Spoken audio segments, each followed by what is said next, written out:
cried the sparrow.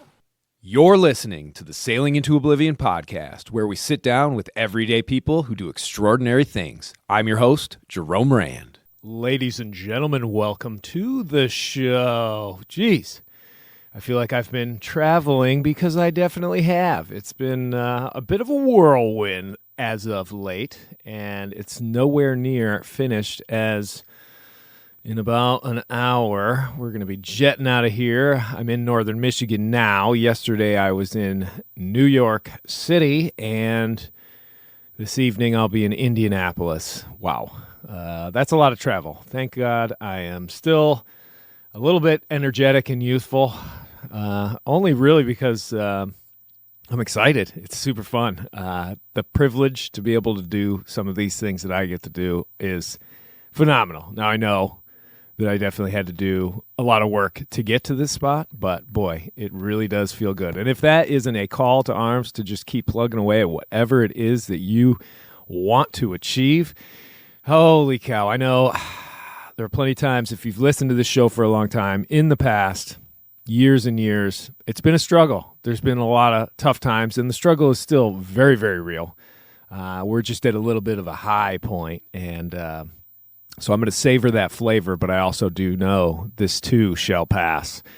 And the squalls and the storms and the gales are definitely going to be coming back for sure, and the doubts and the fears and the troubles. But for now, while the getting's good, I'm not going to say, well, it's not enough. I'm going to say, holy cow, thank goodness for this. Love it. Okay, so that's the little intro to the show. Just wanted to do couple little shout outs, and then at the end I've got about a 10-15 minute clip from the actual coaching training sail that we did. We were anchored over by Sandy Hook, got up in the morning, and there's just dolphins everywhere just feeding or playing or doing whatever, but it was quite a beautiful sight to behold, and we just had an absolutely epic time. First shout out, Laz, my man. That was an absolute blast. Beautiful, beautiful boat. Oh my gosh. It was, so Tai Xing, and I hope I'm pronouncing that correctly, was building boats over in Taiwan, I believe. And, they made I think the Baba, this is really a question for Rutherford rather than me, but I think they did the Baba. I think they did the Choi Lee. And this one, more precisely, was a Taswell 43, and absolutely, I mean, just a beautiful boat, cut through the water like nothing. We didn't have great conditions for really being able to push the boat and see what the boat could actually do as far as, handling in rougher conditions with wave chop, or dealing with heavier weather when you're actually having to reef the sail, not just going through the motions. But in these lighter conditions, well, one, we were fortunate just to have them. When I got there, there's these two big systems, Humberto, I think it is, and then this other pretty gnarly system. It's like twin rotating storms out there in the Atlantic, but luckily we were north of all of that. And so I'm kind of thanking my lucky stars that at least we were able to go out, but having said that, it essentially was sucking all the air out of the atmosphere. And we looked at the forecast when I got to New York, and holy cow, it was kind of bleak, to say the least. But we forged forth. The first evening, we just did a nice cruise, get to know the boat, get to know the area sort of thing. That skyline of New York City is unbelievable. I'm always just in absolute awe. I mean, not to the level of, let's say, looking at the Grand Canyon for the first time. That's enough to bring a tear to your eye, especially as an American. But it's one of those things where that skyline and those skyscrapers and, and the Statue of Liberty and all the boats, and it's right there on the water. And we also had a absolutely fantastic sunset. Check it out on the latest little reel I did on Instagram. Kind of has a quick little clip of it. Oh my gosh. It was just astounding. So, we just crashed out there. We didn't head out. We thought we might go straight offshore, but there just wasn't any semblance of any breeze, and the forecast looked bleak. And the next morning we just figured, let's just get out of here. Let's get out of the beehive, the hornet's nest that is New York Harbor. Let's go underneath the Verrazano out into the bay there and see what happens. And lo and behold, we get out there and there's a nice dark wind line. We run into that, and it's only maybe 6 to 8 knots of wind, but we managed. And this boat, beautiful. I mean, it's got a huge mast on it. Brand new mast, brand new standing rigging, brand new running rigging, all new systems, really put together well. I wish I could remember who it was that set that boat up, because I would definitely give them a shout out as well. They had a perfect balance between having all the systems, all the extra bells and whistles of a sloop without overcomplicating and overlapping. Sometimes it's like, well, I want to have those as well. Turns into, I got the busiest mast or busiest boom or busiest this deck area that makes it a little troublesome to, maybe just move fore and aft on the deck, put a reef in, all that sort of stuff. Well, whoever it was that did this, and I'll find out from Laz, but just beautiful. And we just got out there and we ran through all the systems, all the actions you could ever want. Everything from the basics of tacking, jibing to, reefing the mainsail, working with sail shape, not only sail trim. The only thing, we didn't have a spinnaker on there, but that's okay. We did mess around with the pole and figure out how we'd be able to pull out the jib or the staysail, all that sort of stuff. Could have used a little bit more wind for that, because that one's, if you really want to demonstrate that, you actually have to do it. But at least we were able to peel through it, and that really became the impetus for this trip. Was let's work the systems, see what sort of kinks and what sort of little bugs we can sort of flush out of it, see if we have to rework anything and rerun anything to make it a little more efficient. And then also, that's the other thing, is once we do have a system that's working really well, practice it a few times. You go through it and you go through it again and you go through it again. And in the end, you become highly efficient, highly effective. And that's the name of the game with sailing. We talked a little bit about that as far as, you're way offshore and it's just you, and you see the squall line or you see the dark cloud way off in the horizon. Do you just throw the reefs in the sail right there and hunker down just so you're that far ahead of the game? And in my opinion, in my experience, no, because you're going to sit there and you're going to wallow for what could be a couple hours. And then also you could be doing that for absolutely nothing, which I've done that before, where I'm like, oh man, this one's definitely going to blow. I'm just going to reef right now, or I'm not going to. Like, you go, more commonly for me, I think, is I'm on a really squally day and a squall comes in and I can see the next one coming. It's coming down the pipeline. The sails are already reefed down. Now there's no wind at all because the last one stole the breeze, and I just sit there and I'm like, dude, I'm just going to wait. And unfortunately, that laziness sometimes has turned into me wallowing there for an hour or so, only to find that next squall actually blows all its steam out before it even reaches me. And then I end up putting the sails up anyway. And I'm sort of like kicking myself in the rear. Like, oh, come on, buddy. It's worth the work. And that's a habit that I think I have been able to flush out of the system here as of this year. Once Sparrow went back in the water in July, I think there's been a bit of a switch as far as the mindset of working the sails and working the boat when I'm out there. There really doesn't seem to be much hesitation anymore, and I'm not 100% sure what switch flipped for me, but I don't know. It was pretty amazing that one trip with James Hodge. Shout out to our comedian guest, Cap.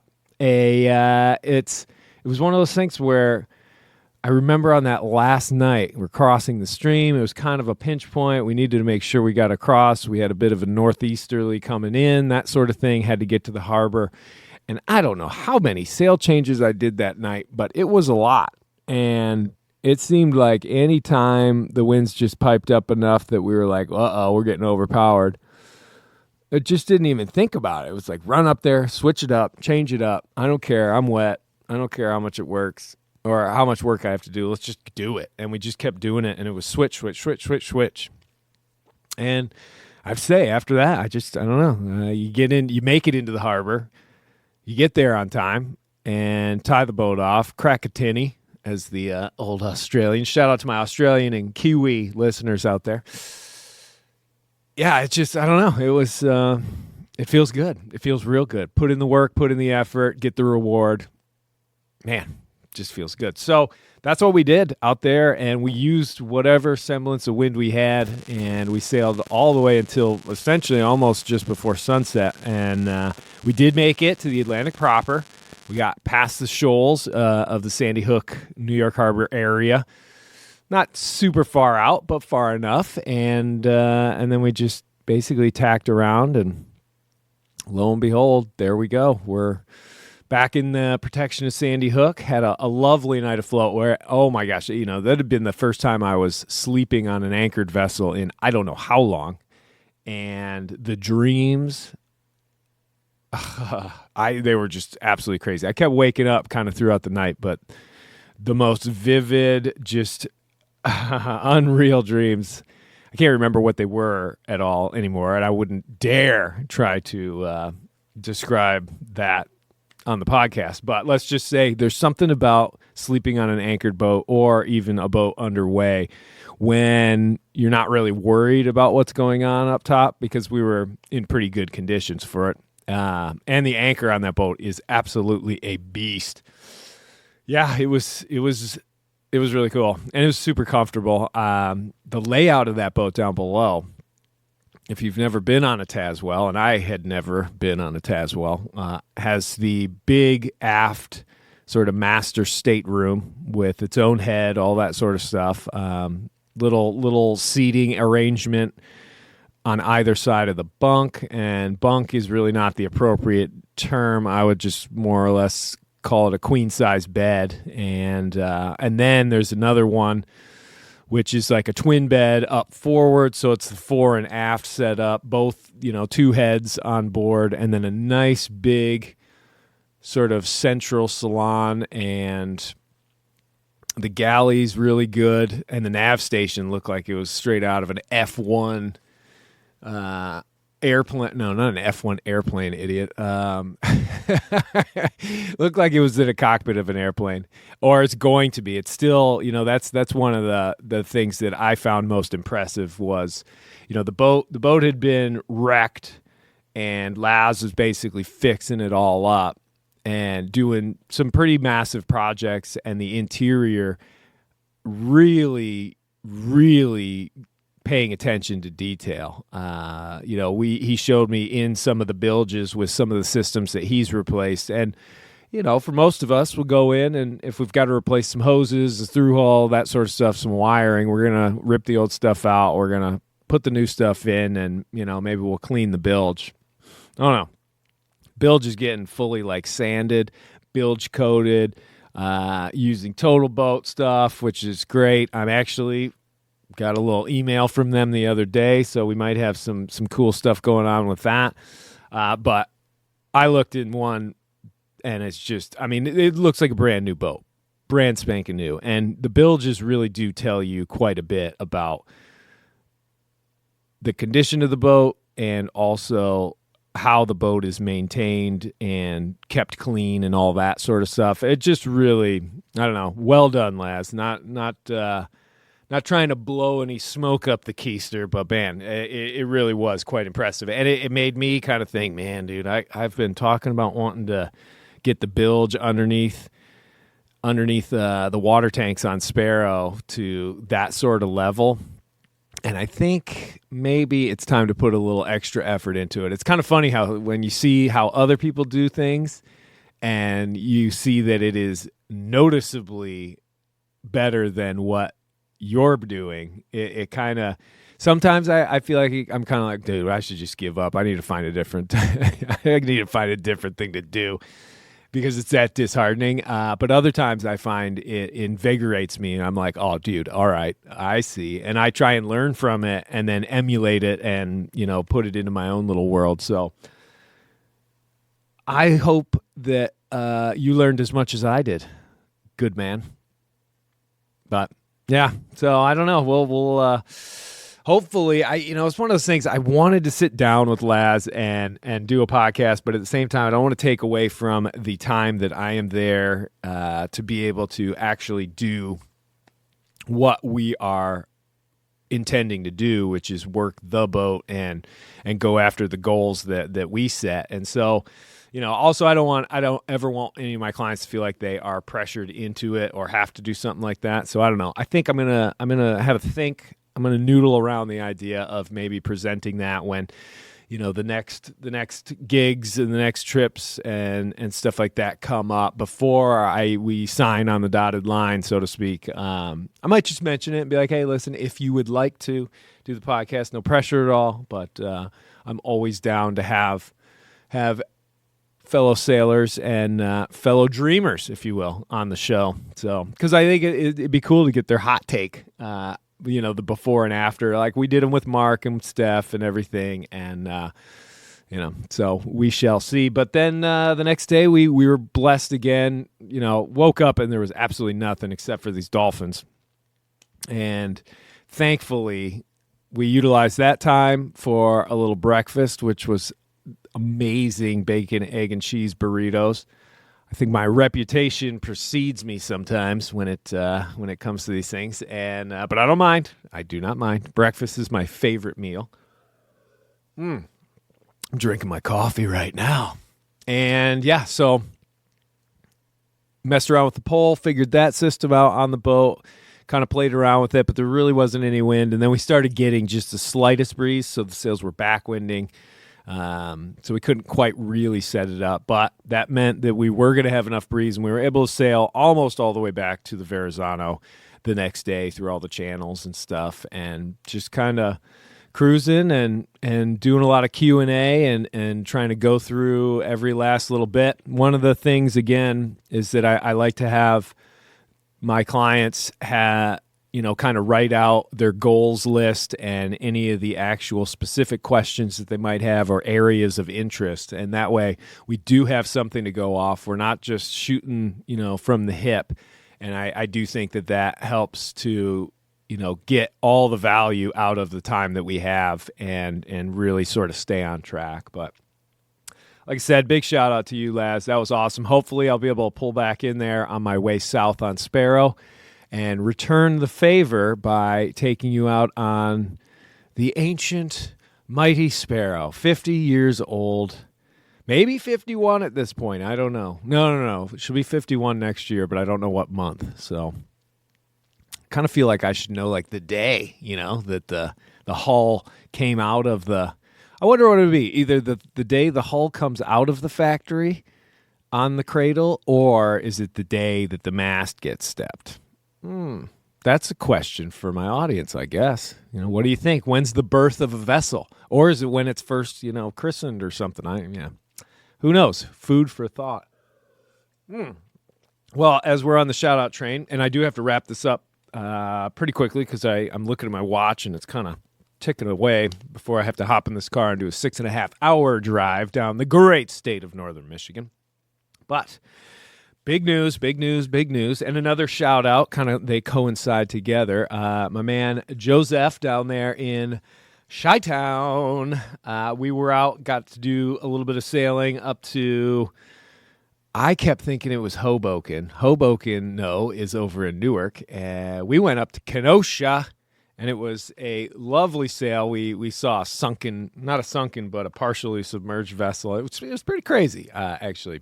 I don't know if I talked about it on the podcast or not, but this was 2 weeks ago or 1 week ago, and one of the things that we had for the Chicago to Mackinac race was Starlink. And because that was purposely purchased for the boat, and the boat will soon be getting hauled out of the water. Well, he lent it to me. So I'm taking over some payments, and once I figure out how to do that, it's not the easiest thing to do. The website for it, it's nice. It's sleek, but I don't know. I couldn't figure out how to like change things. Don't worry, Joseph. As soon as you get back from Oktoberfest and hydrate again and sober up, I want to go to Oktoberfest so bad. I remember when he went last year, I was kind of thinking like, man, that should be a goal of mine, is to be able to squirrel away enough money to shoot over there for that, because that is definitely on the bucket list. But either way, I'm going to get it all figured out. I'm going to get in touch with you once we're all both back in the States. But yeah, so we're going to be taking that with us in November when we head to Florida from Maine. So essentially, I go into Maine. I got to do some things on Sparrow while we wait for a good weather window to go from the Chesapeake down as far south as we can aboard a Halberger Rossi 39. With Scott and Jess. Can't wait to do that. That's going to be an absolute blast.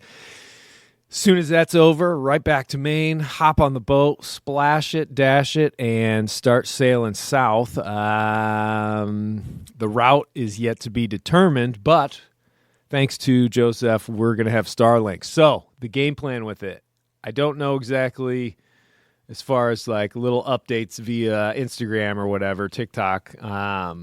The big purpose for me, besides weather, obviously, is to be able to do those daily podcasts.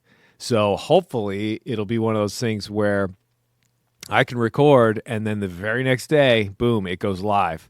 And I can record some more. And who knows how long they'll be. I don't know. But I know in the past I did hear from quite a few people who liked that system where I just every single day I uploaded the day of the trip, and that I think it sounds kind of cool to have like a morning show, like a proper morning show where I wish I could do it live, and I'm going to look into that, but we'll sort of see how that goes. So it is a test though. I mean, I know I've been for years going back and forth, the dangers and the evils of Starlink and the internet on the water. And I think it was when I was talking with Colin Denker. Shout out to you, bud. Thank you so much for editing that video for me. Can't wait until that thing drops. This is going to be great. The 2022 disaster voyage. I had about 3.5 hours of footage, and Colin so graciously has offered to cut that down, chop 90% of it out and leave the rest of it for me to do an intro and throw up there on YouTube. So the whole adventure will be out there. We'll see. Fingers crossed. But yeah, I don't know. I remember saying, like, I think I might just be making too big a deal out of this. And the nice part is this will be like a 10-day, 2-week trip. So if it does turn out to be that I'm sitting there watching YouTube videos, or if at all I feel like it's taking away from my experience out there, or possibly hindering, or my willpower isn't enough, or it just turns into this thing where I look at it every day like, ooh, I could, but I'm not gonna, which I don't want to do. I don't even really want the choice. Then I can just scrap it for the future. But it's only a 12-day trip, so it should be fine. I'm looking forward to it. It'll be fun. We got to try new things, right? We can't fear the unknown. And, who's to judge? It's like, when you're a little kid and you don't want to, you're like, I don't want to eat lima beans. Gross. And it's like, have you ever eaten lima beans? No, but they sound gross. Well, we all know the wisdom in that sort of thinking, right? Right. Okay. So I've got to shower up and hit the road here, folks. But thank you all so very much for listening. Obviously, I didn't do the intro, but if you want to help support the show, check out the links in the description because we've got a lot of them. Big shout out to the Patreon family. You guys are the absolute best. You are pushing forward and allowing me to keep this show going. Other than that, I'm going to add on this short little clip. I bought these little mics. I don't know, the audio quality is not so great, but it is kind of nice to be able to do some of these things on the fly without having to tote around these giant microphones. So I think they're worth it. I'm going to work on trying to figure out if they're the best ones or if there's another version that could give us better audio. But the following is from the morning with the Dolphins at Anchor out at Sandy Hook. Once again, thanks again for listening, and until next time. All right. Good morning, everybody. Whew. Welcome to the calm and placid anchorage off Sandy Hook, New Jersey. Oh, man. We're coming to you from a lovely Taswell 43 named Luna. Oh, baby, that coffee is good. We're drinking a little instant Nescafe. We've got a pod of dolphins feeding off in the distance. It's a little after 7 a.m. It's been raining all night, but we've been at anchor, which is pretty cool.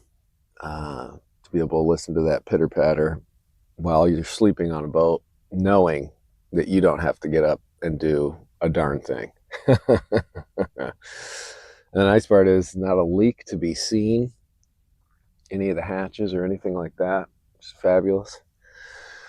We've got overcast skies, but forecast is saying that it's going to clear right up. Winds are slowly building out of the south. Oh boy. I hope that slurping is not too annoying. I'm going to try and mitigate that by not drinking this coffee like a madman. Ooh. It'll back you out of me. We had a great day yesterday. Out here with Laz. And there's a dolphin real close. Wow. And we're doing a little training mish, a little get to know your boat. If you listen to the previous podcast, talk a little bit about that. But the end result is we got here, landed in Newark. Whoa, those dolphins are going crazy. Landed in Newark yesterday and came and just basically direct to the boat. And we hopped on that sucker. We did a nice little sunset cruise. After kind of looking at a lot of the systems and things like that, we decided, hey, we got nice, perfect light, beautiful sunset. And because the boat is very close to the Statue of Liberty, we decided, let's just go for it. So we went out, checked out the skyline, which is always freaking amazing. I mean, unbelievable, really. It's beyond a shadow of a doubt. It's one of the neatest skylines. You just can't take your eyes off of it. And yeah, wow, something fierce, beautiful. And then, it's really cool because it was Friday, so there were a lot of other sailboats out ripping around and doing their thing. And I mean, it's a busy harbor, as you can imagine. Tugboats, this, that, the other thing. There wasn't barely any wind, so we just motored around. But it was good, get a little feel for the old vessel, and just essentially break in. We were thinking possibly before we planned this that if the forecast looked good, we'd basically beat feet and just go straight away right out the gate and leave Friday evening, blast out for the Verrazano, get past Sandy Hook, and just keep going offshore for a good 24 hours and then coming back. But unfortunately, there was such little wind, we couldn't quite pull that one off. And the forecast looked bleak. I mean, we went and checked it all out, and I mean, geez, windy was showing like max 7 knots of wind or something like that, and it was going to be squirreling all over all sorts of different directions, and I don't know. So we were kind of a little bit deflated, if you will, at that point, but still super excited. The nice part about this trip was trying to work out a lot of systems on the boat not just and primarily like the actual sailing systems, how sheets are run, check stays, reefing, jet, tacking, all this sort of stuff. And a lot of that we could kind of go over just sitting on the dock. And so we kind of had our little escape plan for if the weather did not cooperate. But, took off early the next morning, motored out. Once we got under the Verrazano, we put the mainsail up. There was a slight bit of breeze building up. And right out of the east, we thought, hey, well, at least we can start sailing. Dude, I mean, this boat, it's wonderful. The jib isn't even all that huge. It's about 100, 110%. And we threw the jib out, the staysail, full mainsail, and, suddenly we're doing 4.5, 5, 6 knots. And the winds are steadily, slowly building. And we ended up sailing all through this bay between New York and Sandy Hook, and then just punching straight out. Avoided, I don't know how many cruise ships. All the traffic here is pretty crazy. But yeah, we ended up getting 10 miles, something like that, close to out, and then just basically tacking around and coming in right by the hook, which is always astounding. You're literally sailing, 50, 100 feet maybe off of a beach, and it is 49 feet deep there, which is pretty crazy. You're like looking at people fishing. They're looking at you on a sailboat sailing, and you're just kind of like, wow, this is weird. I don't know if you can pick up that. You probably can't hear those dolphins, but there's a whole pod of them feeding over there, gallivanting around. I don't know if anybody saw some of those recent videos of that boat getting sunk by those orcas. Jeez, that's scary stuff. I could see it's like some Jeanneau or something like that, and you can see them just getting absolutely punished by these orcas over off like Portugal or something. And then the video cuts to like the boat half submerged and sinking. So I don't know if it's actually, I don't know if it's like full video, if it's a little compilation or something like that. But boy, that does scare me. Don't really sail over there very much, so shouldn't be a problem. But either way, and I think Sparrow is a very different hull shape than, from what I can tell, are all these very sort of similar type of boats that are getting attacked, that have a big spade rudder and a fin keel and all that sort of stuff. I think Sparrow would look very, very different to an orca from the underwater profile. But I digress. So we sailed until, couldn't sail anymore. It was pretty much getting to sunset. And we decided, you know what, we didn't want to test fate and try and head off and just sail through the night, because it did look like it was going to fade. It also started to really cloud up. And, the rain was coming eventually. So we just decided, let's go post up by Sandy Hook, which is a great area for anchoring, by the way. It's right now, light winds out of the east. So light winds out of the west. South. Jeez Louise. Hold on. Caffeine, baby. All right. We're in the most unprotected wind direction right now, but it's super duper light. But all night it was basically blowing out of 3 directions. This place is super protected. That's what I am trying to say and relay to everybody listening to me blather on. Wow, these dolphins, they're everywhere. So comfy, super easy night. We had a bunch of hors d'oeuvres and stuff like that. We never even made it to dinner. The old dark and stormies kept rolling. And it was funny because Laz pulls out the Gosling's rum, which is the required potion, except it was 151%. Whoa. Whenever I see that, I'm always like, dude, I gotta get I got to get a little taste. I just gotta feel the pure. And so I fill up like half of a cap full.